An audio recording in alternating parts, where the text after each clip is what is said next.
Good afternoon, Facebook friends and YouTube followers. This is Rich again, back for your second video blog of the day for October 18th, Saturday afternoon, around 5:45 p.m. in Billerica, Massachusetts. It was a kind of a sunny and cloudy day, some sprinkles during the day, but nothing too significant, and it was about 70 degrees. Could be the last 70-degree day of the year. We'll wait and see on that, because the upcoming week's going to turn very cold, and maybe we could have constant rain beginning Tuesday through Friday. And it's still, the leaves are still pretty and still peaking. So get out and enjoy the viewing of these leaves, because soon they'll be falling all down, and we'll have to start blowing them up and raking them up to be composted in November. And one more thing. Today I had a great lunch at Garrison's on Boston Road in Billerica. They have a great surf and turf for lunch I had. Surf and turf was steak tips and baked stuffed shrimp with stuffing for seafood stuffing, and I had squash and tomato soup and also French fries and water. I don't drink Diet Coke anymore, so it's water, and I use my gift card there. It's pretty good. Garrison's is one of the most popular places to eat in Billerica, Massachusetts. It has keno, and sometimes during Friday and Saturday nights they have a band playing, and Sunday nights they have karaoke, and Wednesday nights they have trivia night.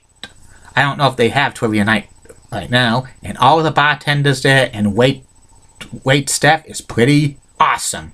So if you're in the area of Billerica, Massachusetts, go to Garrison's on Boston Road, and they have great steak tips as well and great turkey sandwiches. Okay, and I don't have any news to report right now, because the Boston sports teams aren't playing right now, so I can't tell you any score updates. But tonight the Bruins will be playing against the Sabres in Buffalo. Catch that game on nesn and MSG Plus in New York. And that's about it on that. My next subject is about nesn, the New England Sports Network. It's New England Sports Network's the most watched sports network in all of New England. It's most rated. nesn's ratings beats ESPN and Comcast Sportsnet New England and Fox Sports 1 and CBS Sports Network and NBCSN and other sports networks combined in New England. nesn is 80% owned by the Fenway Sports Group and 20% owned by the Delaware North Group. So the Red Sox actually own 80% of it, and the Bruins own 20% of it. nesn started in 1984 as a regional sports network to cover Boston Bruins games during the winter months and the Boston Red Sox games over the summer months. It was kind of, at first, for the first dozen years or so, it was partially owned by WSBK TV 38 in Boston, and nesn was a premium channel, so you had to pay $9.95 a month to see the Red Sox and the Bruins. And when nesn first signed on the air in March 21st, 1984, they broadcast a preseason game, exhibition game between the Detroit Tigers and the Boston Red Sox, and calling the auction was Kent DeFinelis and Mike Andrews. And the Red Sox, nesn had approximately 90 Red Sox games to telecast during 1984 and years ahead, and that was the first broadcast team. And also during the 1984-1985 season, nesn carried Boston Bruins games. They carried about all of their home games, up 40 of them, and it was called by Fred Cusick and Johnny Pearson, and they were actually the announcers for the Bruins on WSBK TV 38. Before nesn signed on the air, WSBK TV 38 carried 110 Red Sox games a year and about 60 to 70 Bruins games a year. So now with nesn on the air, all the Bruins games and all the Red Sox games were televised either on nesn, WSBK TV 38, or national broadcast. And nesn also carried during the 80s as well. They carried the Hockey East games. They carried some college basketball games from every school in New England, mainly Northeastern and BC and BU and Harvard. I think calling some of those games was actually Joe Castiglione. He was calling some like college basketball games during the off season. And also they had house shows of WWE from Boston Garden that was called by Gorilla Monsoon and Jesse the Body Ventura. Later on, Mean Gene Okerlund was calling it, and Lord Alfred Hayes and the Duke of Dorchester, Pete Doherty. And later on, it was like other announcers. So they carried Boston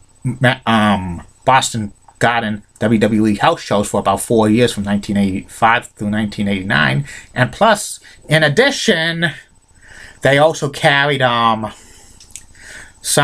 they carried like other shows from the Prime Network, which was a kind of the forerunner to Fox Sports Net. In the 1990s, the Bruins started their own pregame show on nesn along with the Red Sox. So it was a half hour before. It was called Red Sox Digest and Bruins Digest.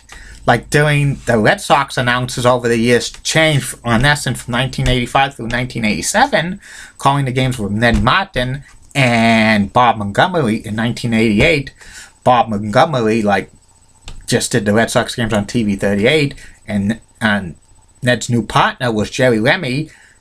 Ned did Red Sox games through 1992, and he was replaced by Bob Kurtz, who did it from 1993 through 2000.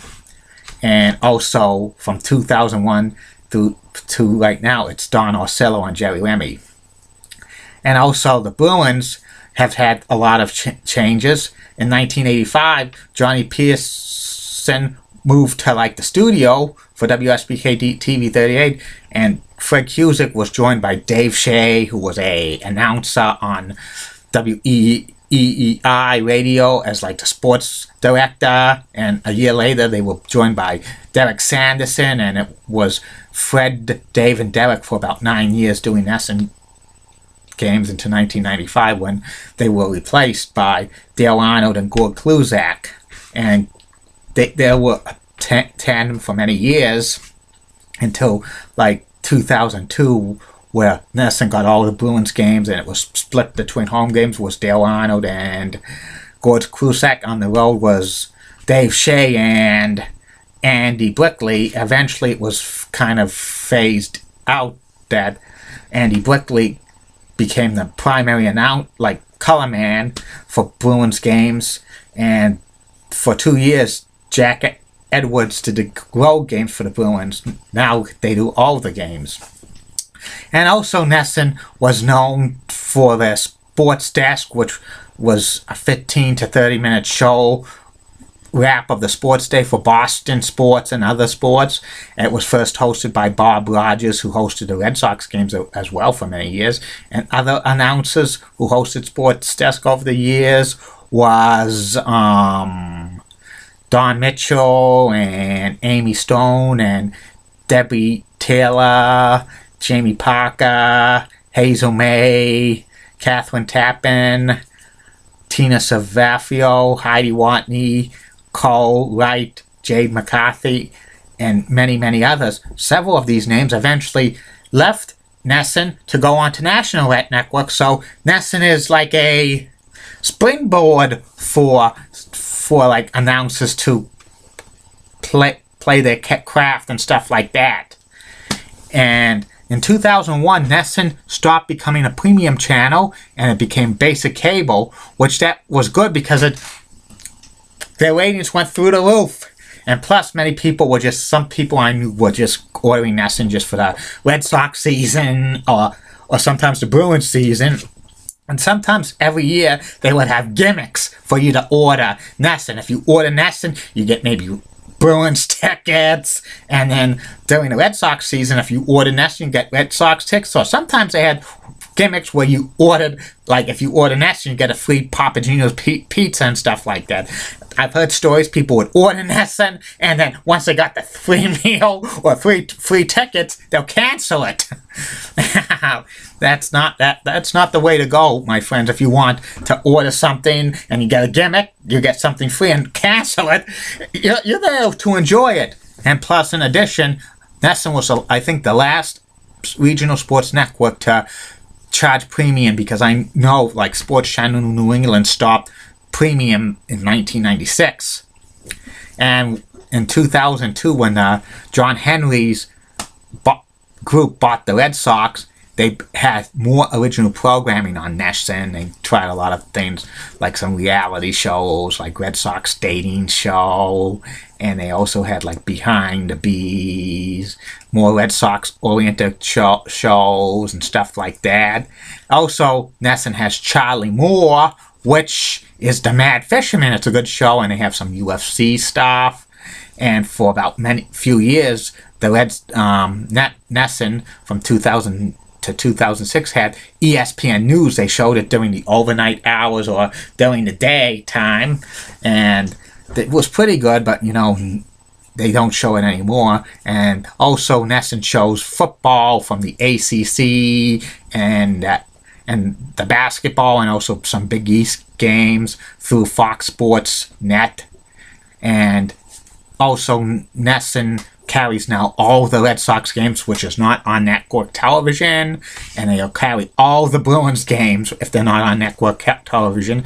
And it's great to see all the Bruins games on nesn and the Red Sox games on nesn as well, because there's more money for it on cable, because if they were on another station, like over the air, now with network commitments would have to be preempted, and sometimes the networks don't like their shows being preempted in prime time. So nesn's there, and there's been always rumors going around that nesn's up for sale and stuff like that. nesn's probably worth over $1 billion, I hear, and there's rumors that the Fenway Sports Group might want to unload it, but that's going to be a difficult thing because of it's owned partially by Delaware North 20%, and I don't know if they want to give up their 20% or stuff. There's been rumors that Fox Sports might be interested in it, but I couldn't imagine nesn being part of Fox Sports. They probably would have to change it to Fox Sports New England again, or maybe they would keep the nesn name, but they would have the Fox Sports logo. But I don't see that ever happening. It's just not going to happen, in my opinion. I don't even see Comcast buying into it, or Root Sports, or some other things. nesn is here to stay forever, and it's 30 years, and it's going to be around 30 more years, and it's the best regional sports network out there in all of sports, in my opinion. It's most watched, and it's most liked. And one more thing, they're going to be adding more programming during the early morning hours now from 6 to 10, when their contract with Dennis and Callahan expires in November, because they simulcast Dennis and Callahan from WEEI for 4 years, but that contract's ending, so you might see more early morning stuff for nesn, which is good. They've been doing a lot of great stuff on nesn with, like, they're getting into more stuff like Dining Playbook and Wicked Bites. It's about food restaurants with a sports theme, which is good. And that's about it on nesn. And I hope you get to enjoy these video blogs, Facebook friends, and YouTube followers. My third and final video blog of the night's coming up, and it's in a few more hours. It's about one of the greatest players in NBA history, Kevin McHale. And don't forget, Facebook friends and YouTube followers, lots of more stuff are coming in these blogs in the next few weeks, months, years, decades, centuries, millenniums. And it's going to be amazing. There'll be definitely one with Julie Brockton, Local 6, in a few weeks, and Heidi Lee Pratt, and others. See you later, Facebook friends and YouTube followers. And last week, no bus.